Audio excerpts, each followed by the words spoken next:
নবী করিম সাল্লাল্লাহু আলাইহি ওয়াসাল্লামের জীবনীকে চার ভাগে বিভক্ত করা হয়েছে। একটা হলো মিলাদুন নবী, নবীর জন্ম। আর একটা হলো সিরাতুন নবী, নবীর আখলাক চরিত্র। আর একটা হলো সূরাতুন নবী, নবীর চেহারা সুরত, গঠন আকৃতি ছিল কেমন। আর একটা হলো মুজিজাতুন নবী, নবীর জীবনে ঘটে যাওয়া অলৌকিক ঘটনাগুলি। সাধারণত রবিউল আউয়াল মাস আসলে আমরা এই বিষয়ে কিছু ধারণা আপনাদের দিয়ে থাকি।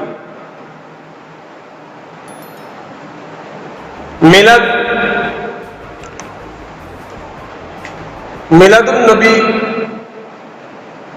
বলা হয় নবীর জন্ম। তবে মিলাদুন নবী পালন করার কোনো কিছু নাই।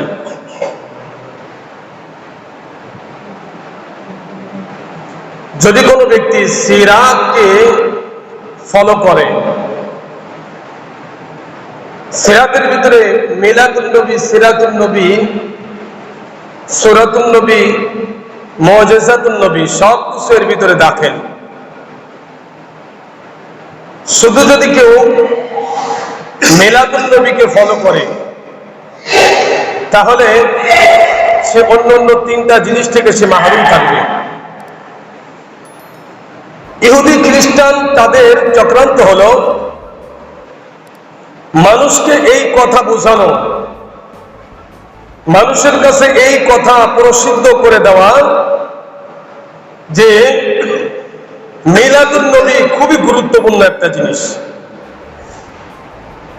কারণ মিলাদুন নবী পালন করলে ওর ভিতরে চরিত্রের কোনো সংশোধনের কোনো আমল নাই, ওর ভিতরে নামাজের কোনো আমল নাই, ওর ভিতরে রোজার কোনো আমল নাই, ওর ভিতরে কোরআন হাদিসের কোনো আমল নাই। এজন্যই ইহুদি খ্রিস্টান তাদের চক্রান্ত হলো মুসলমানদেরকে দিয়েই মুসলমানদেরকে ঘায়েল করা রাখবে।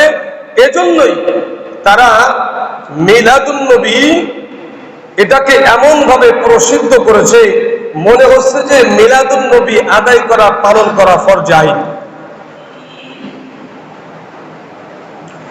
সিরাতুন নবীকে অনেকে তো বলে মিলাদুন নবী পালন করো, সিরাতুন নবী ছেড়ে দাও। মিলাদুন নবীকে ধরো আর সিরাতুন নবীকে বর্জন করো। তাহলে এটা বুঝাইতেছে মিলাদুন নবী শব্দের অর্থ হলো আল্লাহ রাসূল সাল্লাল্লাহু আলাইহি ওয়াসাল্লাম দুনিয়ায় কোন হালতে কি অবস্থায় জন্মগ্রহণ করেছেন, এর ভিতরে আমলের কোনো কিছু নাই। এটা পালন করলে আল্লাহর জান্নাতের কোনো আশা করা যায় না। জান্নাতে যাইতে হলে যে সমস্ত আমলের কথা আল্লাহ পাক রব্বুল আলামিন কোরআন এবং হাদিসে রাসূল আরবি সাল্লাল্লাহু আলাইহি ওয়াসাল্লাম বলেছেন, তার কোনো কিছুই মিলাদুন নবীর ভিতরে শামিল নয়। এইজন্য আমাদেরকে দিয়ে আমাদেরকে ঘায়েল করতেছে। এই জন্য কিছু শ্রেণীর মানুষেরা মিলাদুন নবী, ঈদে মিলাদুন নবী নামে মানে এর পিছনেই লেগে আছে, সিরাতুন নবীর পিছনে দৌড়ায় না। আম্মা জান আয়েশা সিদ্দিকা রাদিয়াল্লাহু তাআলা তার কাছে প্রশ্ন করা হয়েছিল যে আম্মা জান, রাসূল আরবি সাল্লাল্লাহু আলাইহি ওয়াসাল্লামের সিরাত সম্পর্কে আপনি আমাদেরকে একটু ধারণা দেন। আম্মা জান আয়েশা সিদ্দিকা রাদিয়াল্লাহু তাআলা তিনি বললেন যে তোমরা কি কোরআন শরীফ পড়ো না? কোরআন কি তোমরা বোঝো না? যদি তোমরা কোরআন পড়ে থাকো, কোরআন বুঝে থাকো, তাহলে কোরআনের শুরু থেকে নিয়ে শেষ পর্যন্ত মুহাম্মদুর রাসূলুল্লাহ সাল্লাল্লাহু আলাইহি ওয়াসাল্লামের সিরাত, অর্থাৎ পুরো কোরআনটাই হলো আল্লাহর রাসূলের সিরাত সম্পর্কে। এই জন্য আমাদের মধ্যে এক শ্রেণীর লোকেরা মিলাদুন নবী, সমস্ত ঈদের সেরা ঈদ ঈদে মিলাদুন নবী। রাসূল আরবি সাল্লাল্লাহু আলাইহি ওয়াসাল্লাম জন্মগ্রহণ করার আগে 6 মাস আগে তার পিতা দুনিয়া থেকে চলে যায়। পিতা দুনিয়া থেকে চলে যাওয়ার পরে দাদার কাছেই লালিত পালিত হয়। দাদা আব্দুল মুত্তালিব ছেলের বউকে একটা ঘরে রাখলেন। রাসূলের মা আমেনা তিনি প্রায় স্বপ্ন দেখতেন। রাসূলের নামটা যে মুহাম্মদ রাখা হয়েছে, আহমদ রাখা হয়েছে, এটাও তিনি স্বপ্নের মাধ্যমে পেয়েছেন। স্বপ্নের মাধ্যমে প্রায় একজন লোক আসতো আর বলতো আমেনা, তোমার গর্ভ, তুমি যে গর্ভে ধারণ করেছো যেই ব্যক্তিকে, তুমি তো ধন্য হয়ে গেছো। পৃথিবীর ভিতরে দুনিয়ার শুরু থেকে নিয়ে শেষ পর্যন্ত যত নবী রাসূল মানুষ দুনিয়ায় আগমন করবেন, সব থেকে শ্রেষ্ঠ মানুষ যিনি তুমি তার গর্ভধারিণী মা, যাকে তুমি পেটে ধারণ করেছো, তার নাম তুমি রাখবা আমেনা। কে বললেন যে তুমি তার নাম আহমদ, মুহাম্মাদুল্লাহ, মুহাম্মদ এটা রাখবে। এটা প্রায় স্বপ্ন দেখলেন। আব্দুল মুত্তালিবও এটাকে স্বপ্ন দেখেছিলেন। রাসূল আরবি সাল্লাল্লাহু আলাইহি ওয়াসাল্লাম আমেনার কথা, তার জবানের ভাষা হলো, মানুষ যেরকম তার বাচ্চাকে মহিলারা গর্ভে ধারণ করলে মহিলাদের যে কষ্টটা অনুভব হয়, আমি আমেনার কখনো এই কষ্ট অনুভব হয় নাই। রাসূলুল্লাহ সাল্লাল্লাহু আলাইহি ওয়াসাল্লাম দুনিয়ায় যখন ভূমিষ্ঠ হয়েছে তখন তার বলা হয়েছে যে হাতটা নিচের দিকে ছিল, হামাগুড়ি দিয়ে দুনিয়া আগমন করেছে, হাতটা আগে জমিনে রাখছে। হযরত আমেনা যে সময় তিনি দুনিয়ায় আগমন করবেন, ওই সময়টার কথা আব্দুল মুত্তালিব বলে, আমি বাহিরে ছিলাম, হঠাৎ করে দেখি আমেনার কাছে যেই মহিলাগুলো ছিল, আমেনা নিজেই বলেন এবং সেই মহিলাগুলো বলেন, আর আব্দুল মুত্তালিব নিজেও বর্ণনা করেছেন যে আকাশের যে তারকাগুলো দেখলাম, সব তারকাগুলো ঝুলে আমার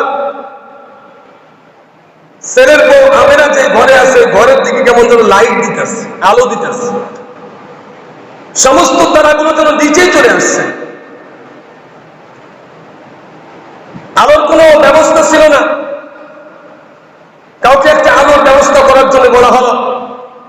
হঠাৎ করে রাসূল সাল্লাল্লাহু আলাইহি ওয়াসাল্লাম দুনিয়া আগমন করার আগ মুহূর্তে আল্লাহর পক্ষ থেকে ওই ঘরের ভিতরে লাইটের ব্যবস্থা আল্লাহই করে দিয়েছে। এটা হলো মিলাদুন নবী। এই মিলাদুন নবীর ভিতরে পালন করার কোনো জিনিস নেই, আমল করার কোনো জিনিস নেই। রাসূল আরবি সাল্লাল্লাহু আলাইহি ওয়াসাল্লাম দুনিয়ায় জন্মগ্রহণ করলে পারস্য দেশের সম্রাট তার 3টি প্রাসাদ ভেঙে এরকম ভাবে জমিনের ভিতরে ধসে পড়েছিল। যেই খ্রিস্টানেরা 1000 বছর পর্যন্ত আগুন জ্বালাইছে বিরামহীন ভাবে, 1000 বছরের ভিতরে ওই আগুন কোনোদিন লেবে নাই। রাসূলের আগমন, আগুন নিভে গেছে। ওয়াকুল জাল হক ওয়া যাহাবাল বাতিল ইন্নাল বাতিলা কানা যাহুকা। সত্য আসবেই, আলো যখন আসবে অন্ধকার অটোমেটিক দূর হয়ে যাবে। রাসূলের আগমন, পারস্য দেশের সম্রাটের প্রাসাদ ভেঙে পড়ে যাওয়া, আগুন নিভে যাওয়া, এটা বুঝাইতেছে যে সত্য দুনিয়ায় আগমন করেছে। অতি তাড়াতাড়ি এই মিথ্যাগুলি দুনিয়া থেকে মিটে যাবে।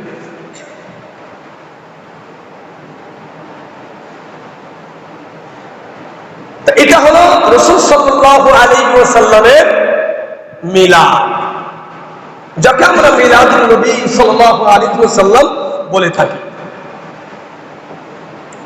মিলাদুন নবীর ভিতরে পালন করার, আমল করার কোনো জিনিস নাই। সিরাতুন নবীর ভিতরে আমল করার বহু জিনিস রয়েছে। তারপরেও রাসূল আরবি সাল্লাল্লাহু আলাইহি ওয়াসাল্লাম জন্ম থেকে নিয়ে 40 বছরের জিন্দেগি, যেই জিন্দেগিটা 40 বছর পার করেছে, এর ভিতরে যেই কাজগুলো রাসূল করেছে এটাও আমল করার জিনিস না। 40 বছর একদিন যখন পার হয়েছে, এরা গুহার ভিতরে আগের থেকেই ধ্যান করতেন। রাসূল আরবি সাল্লাল্লাহু আলাইহি ওয়াসাল্লামের কাছে জিবরাইল আগমন করলেন আর আল্লাহর বিধান নাযিল করলেন। তারপর থেকে নিয়ে মৃত্যু আগ পর্যন্ত 23 বছর জিন্দেগি। এই 23 বছরের জিন্দেগিকে বলা হয় সিরাতুন নবী। এই 23 বছরের জিন্দেগিকে বলা হয় সূরাতুন নবী। এই 23 বছরের জিন্দেগি বলা হয় মুজিজাতুন নবী। এই 23 বছরের জিন্দেগির ভিতরে সিরাতুন নবী, সূরাতুন নবী, মুজিজাতুন নবী তিনটাই শামিল। তবে কোন ব্যক্তি যদি সিরাতুন নবী সম্পর্কে আলোচনা করে রাসূলের জন্ম থেকে মৃত্যুর আগ পর্যন্ত, তাহলে গোটা জিন্দেগির সব আমল তার ভিতর চলে যাবে। আর যদি কোন ব্যক্তি শুধুমাত্র মিলাদুন নবী নিয়ে আলোচনা করে, তাহলে মিলাদুন নবীর ভিতরে সিরাতুন নবী এবং সূরাতুন নবী, মুজিজাতুন নবী কোনোটাই তাকে হবে না। শুধুমাত্র জন্ম নিয়ে আলোচনা করে, জন্মের সময় কিছু অলৌকিক ঘটনা ঘটেছিল, এই বিষয় নিয়ে শুধু আলোচনা করা যাবে।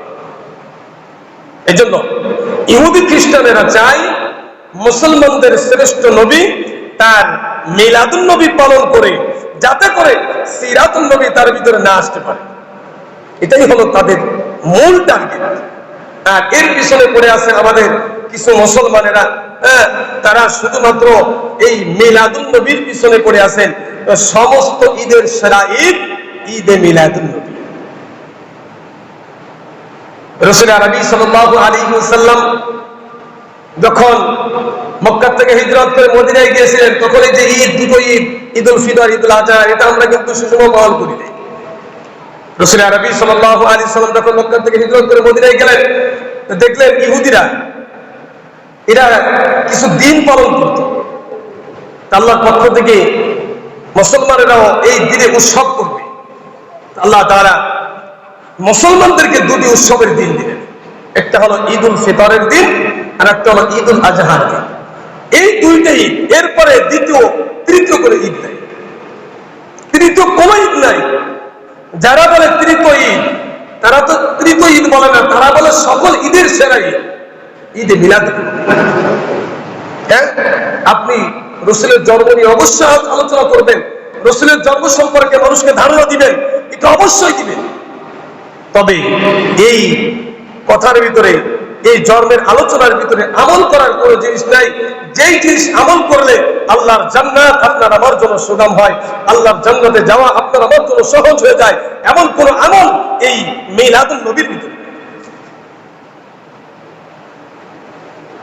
রাসূল আরবি সাল্লাল্লাহু আলাইহি ওয়াসাল্লামের জন্ম মৃত্যু 600 বছর পরে, 600 বছর পরে সাহাবীরাও আল্লাহ রাসূলের জন্মদিন পালন করে নাই,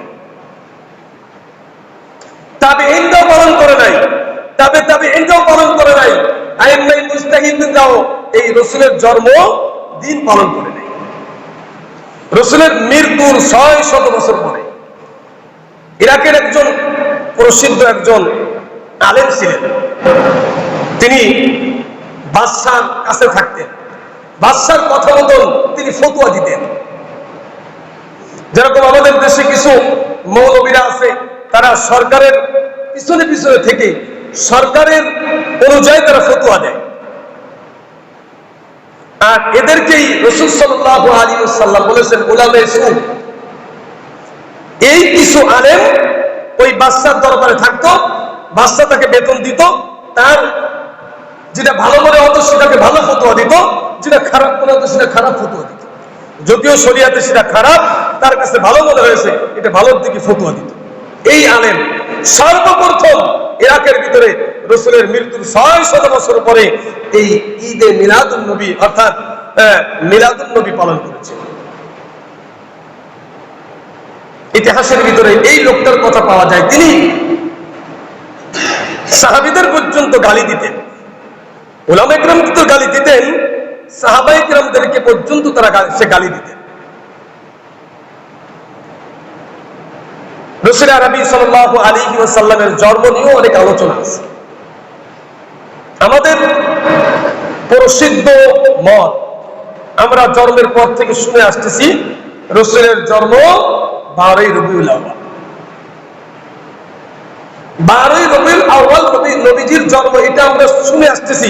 আর এই রিওয়ায়াত হলো প্রসিদ্ধ রিওয়ায়াত, বিশুদ্ধ নয়, মানে সহিহ না।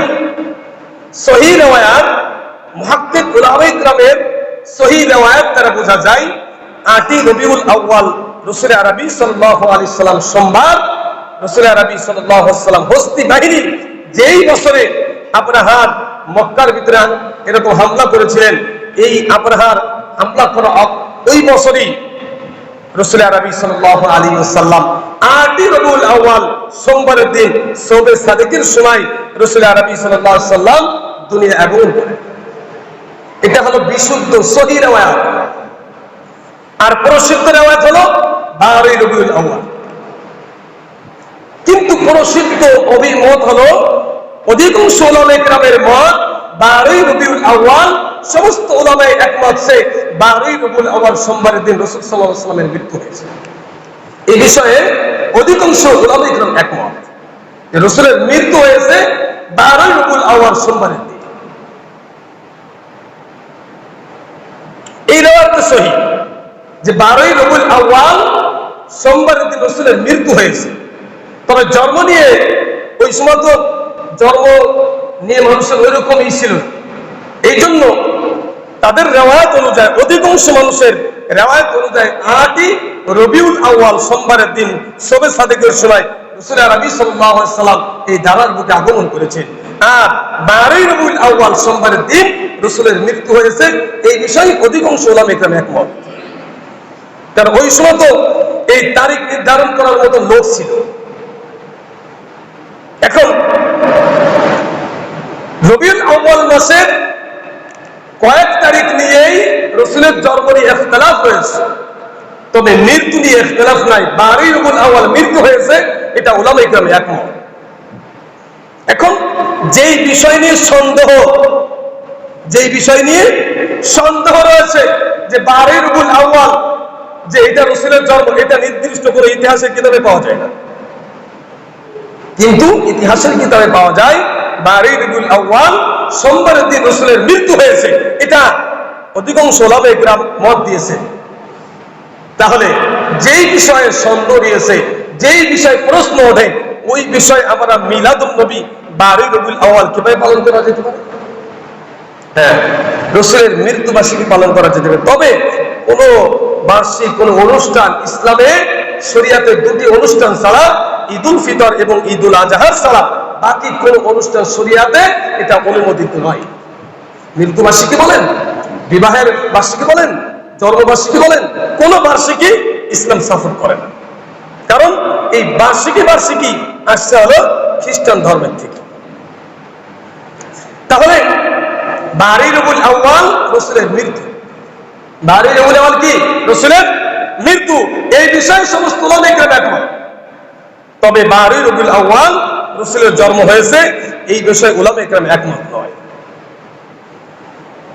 তবে আমরা সেই 12ই রবিউল আউয়ালকে উপলক্ষ করে মিলাদুন নবী যা আদায় করতে চাই, মিলাদুন নবী অর্থাৎ রাসূলের জন্ম বার্ষিকী পালন করা।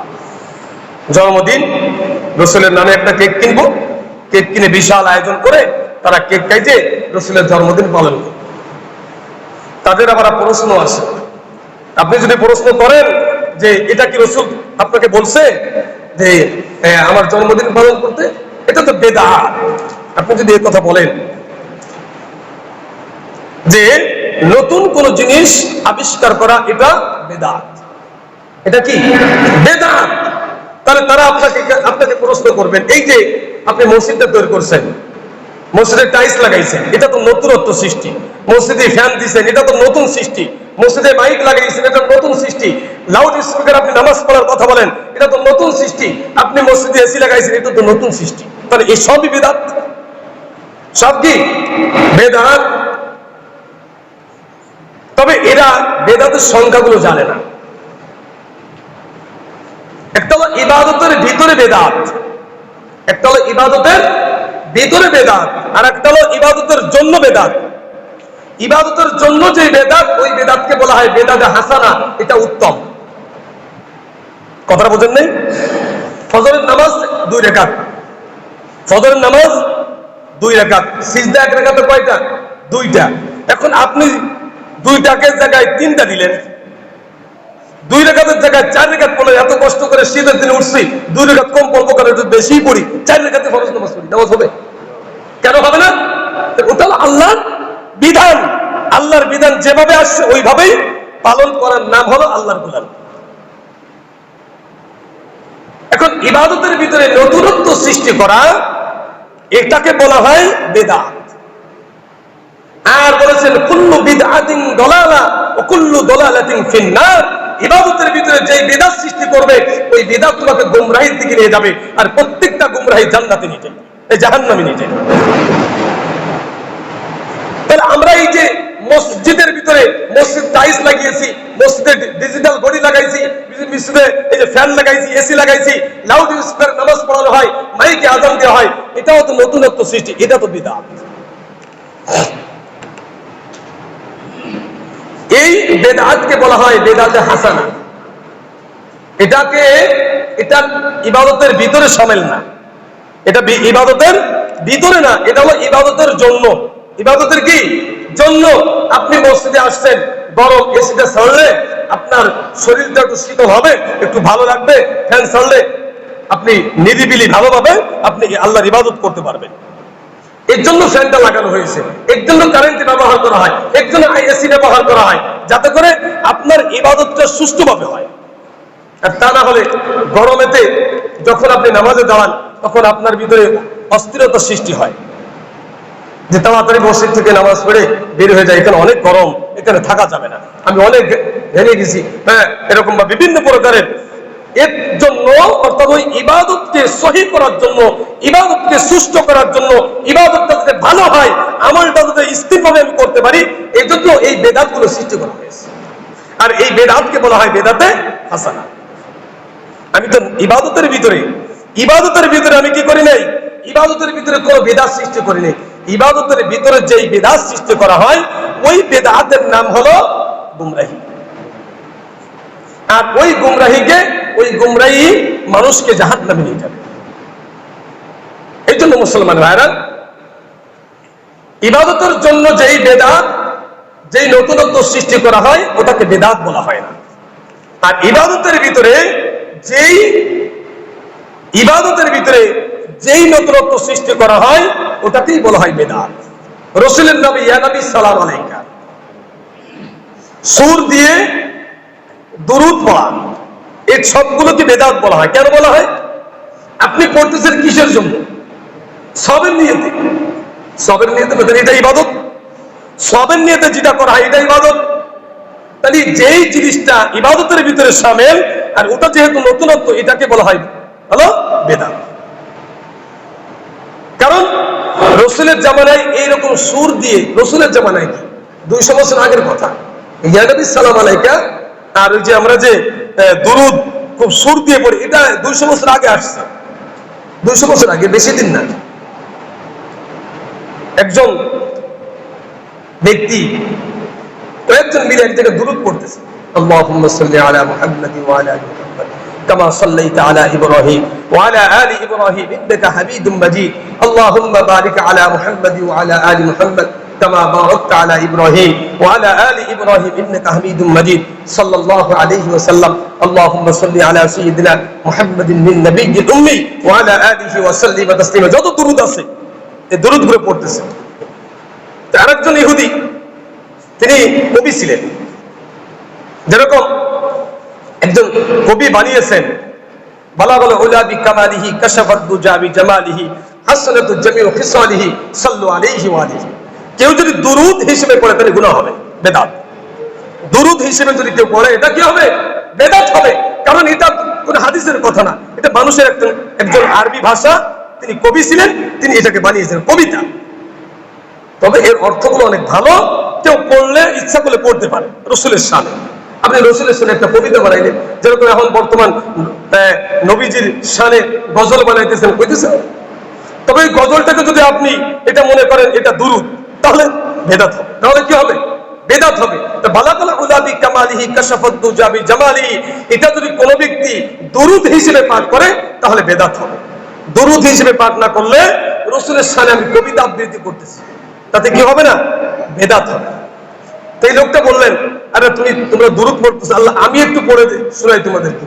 তো কবিদের ভাষাই তো কবিতা, যে কোনো কথা এই সুরের সংকারে বললা তাদের একটা স্বভাব। তখন উনি বললেন, দেখো আমি একটা দুরূদ পড়ি, তোমাদের ভালো লাগে নাকি? আর সুর গৃহীত সবাই সব মানুষেরই ভালো লাগার কথাই। তখন উনি বললেন, আল্লাহুম্মা, এইটা আমরা সুরটা দিয়ে দুরূদটা পড়ি। উনি ওই সুর দিয়ে দুরূদটা বললেন, সবার কাছে সবাই আনন্দ হয়, হ্যাঁ কত সুন্দর লাগে। ওখান থেকে আসছে এই দুরূদটা। এই দুরূদ বলে কোনো সব নাই, কোনো সব নাই, কোনো সব নাই, কোনো সব নাই। অথচ যদি আপনি একবার সাল্লাল্লাহু আলাইহি ওয়াসাল্লাম পড়েন, সাল্লাল্লাহু আলাইহি ওয়াসাল্লাম পড়েন, আল্লাহর পক্ষ থেকে রাসূল আরবি সাল্লাল্লাহু আলাইহি ওয়াসাল্লাম বলেন 10টা রহমত আল্লাহ তাআলা তার উপর অবতীর্ণ করে দিবেন। আর আমি এই দুরূদ আপনি সারা দিন সারা জিন্দেগির ভিতরে পড়লেও একটা সব পাইবেন। তবে আপনার আমল নামায় গুনাহ হবে না। কেন গুনাহ হবে না? ওই যে কবিতার মতো আপনি আবৃত্তি করতেছেন, কবিতা পড়লে যেরকম সওয়াব হয় না, গুনাহ হয় না, ওইরকম। এই জন্য উলামা ইকরাম বলেন যে ওই দুরূদ না পড়ে দুরূদ ইব্রাহিম আমরা পড়ি, কারণ আমরা তো সওয়াবের নিয়তেই পড়তেছি। সওয়াবের নিয়তে পড়তেছি না আমরা। দোয়া দুরূদ মিলাদ মাহফিল যাই করি না কেন, কিসের জন্য পড়তেছি? সওয়াবের নিয়তে। হুজুর আসেন আমার বাড়ি একটু দোয়া করেন, আব্বা যেন অনেকদিন মারা গেছেন, মা দুনিয়া থেকে চলে গেছেন, দাদা দুনিয়া থেকে চলে গেছেন, তাদের রুহের মাগফিরাতের জন্য একটু দোয়া করেন। তাহলে সওয়াবের নিয়ত না, যাতে এই দোয়ার কিছু সওয়াব আমার মুরব্বীরা পায়, এই জন্য তো। তাহলে যেই জিনিস পড়লে তাদের কোনো সওয়াব নাই, আমাদের কোনো উপকার নাই, ওই জিনিস কেন আমরা পড়বো? এটাই আপনাদেরকে এই 10 বছর পর্যন্ত বুঝাইতেছি। এই 10 বছর পর্যন্ত, এই 10 বছর চলে আপনাদের এখানে আমি আসছি, 10 বছর পর্যন্ত এইটাই বুঝাইতে চাইতেছি, ভাই ওইটা পড়লে তো কোনো সওয়াব নাই, গুনাহ নাই, এটাও ঠিক আছে। তবে আপনাদের একটু মজা লাগে। কি লাগে? হুজুর কি মিলাদ পড়াইলেন, মজাই পাইলাম না। একজন তার বাপ মারা গেছে, আমরা 3 জন হুজুর গেছি, মিলাদ পড়ায় চলে আসছে। উনি 20 দিনের দিন আমার দাওয়াত দিচ্ছে, হুজুর আগের দিন মিলাদের স্বাদ পাইনি, একটু ভালো করে মিলাদ পড়াইনি। আরে ভাই মিলাদ তো সবের জন্য, এটা স্বাদ কিছু আপনি খাইবেন, খাবার ফাঁকাইছেন তো স্বাদ পাইবেন। কোরআন তেলাওয়াত, একজন সুর নাই, সুরই দিতে পারে না, কিন্তু সহি করে পড়তে পারে, ও পড়লে যে সব হবে। আর একজন খুব মধুর সুরে পড়তেছে, ও পড়লে ওই একই সব। আপনি শুনতেছেন, আপনারও সব। এমন নাই যে লোকটা কোরআন সুর দিয়ে পড়তে ও বেশি সব পাবে, আপনার সুর নাই, কিন্তু সুর নাই, কি কোরআন সুর তেলাওয়াত করো, সুরই তো নাই না। আপনি পারেন, আপনার পড়তে হবে, না পারলে শিখতে হবে। কারণ রাসূল সাল্লাল্লাহু আলাইহি সাল্লাম হাদিসের বাণী, একটা আলিফ কোন ব্যক্তি যদি ওযু ছাড়াও পড়ে, ওযু নাই, বাথরুম প্রসাব করার ভিতরে না, এমনিতেই ও আলিফ পড়ছে, বিসমিল্লাহির রহমানির রহিম পড়ছে, ওই বিসমিল্লাহ পড়ার সাথে সাথে আল্লাহ তার আমলনামায় 190টা নেকি তার আমলনামায় দিয়ে দেয়। ওযু লাগবে না, আল্লাহর কালাম পড়লেই সব। সুদ দিয়ে পড়লেও সব, সুদ না দিয়ে পড়লেও সব, তবে সহি করে পড়তে হবে। তা যাই হোক, মিলাদুন নবী রাসূলের জন্ম বৃত্তান্ত আলোচনা, এর ভিতরে আমল কোনো জিনিস নাই। আর সিরাতুন নবী রাসূলের জন্ম থেকে নিয়ে মৃত্যু।